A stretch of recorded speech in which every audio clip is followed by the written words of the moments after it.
కురుక్షేత్ర యుద్ధభూమిపై ఉదయసూర్యుడు ఉదయించగానే అంతటా ఒక గంభీరమైన నిశ్శబ్దం అలుముకుంటుంది. రెండు మహాసైన్యాలు ఎదురెదురుగా నిలిచి ఆయుధాలు సిద్ధంగా పతాకాలు చల్లని గాలిలో ఎగురుతుంటాయి. శంఖనాదాలు యుద్ధభేరీలు మోగుతూ విధి ఘడియ వచ్చిందని ప్రకటిస్తాయి. తన రథసారథి శ్రీకృష్ణుడిని రెండు సైన్యాల మధ్యకు రథాన్ని నడపమని అర్జునుడు కోరుతాడు. అక్కడ చూసిన దృశ్యం అతని హృదయాన్ని కలచివేస్తుంది. ఎదుట తన స్వజనులు, గురువులు, పెద్దలు కనిపించగానే అర్జునుడి మనస్సు విషాదంతో నిండిపోతుంది.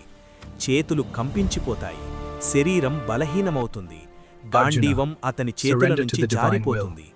ప్రియులను చంపలేనని భావించి కర్తవ్యం పట్ల సందేహంలో కూరుకుపోతాడు. అప్పుడు శ్రీకృష్ణుడు మృదువుగా మాట్లాడుతాడు. ధర్మం ఏమిటో, ఆత్మ శాశ్వతమైనదని, ఫలితాల పట్ల ఆశ లేకుండా కర్తవ్యాన్ని నిర్వర్తించాలనే గీతా సందేశాన్ని బోధిస్తాడు. అర్జునుడి సందేహాలను తొలగించేందుకు తన విశ్వరూపాన్ని ప్రదర్శిస్తాడు. అనంతమైన ఆ రూపాన్ని చూసి అర్జునుడు భక్తితో నమస్కరిస్తాడు. భయం తొలగి ధైర్యం పుంజుకుని గాంధీవాన్ని మళ్లీ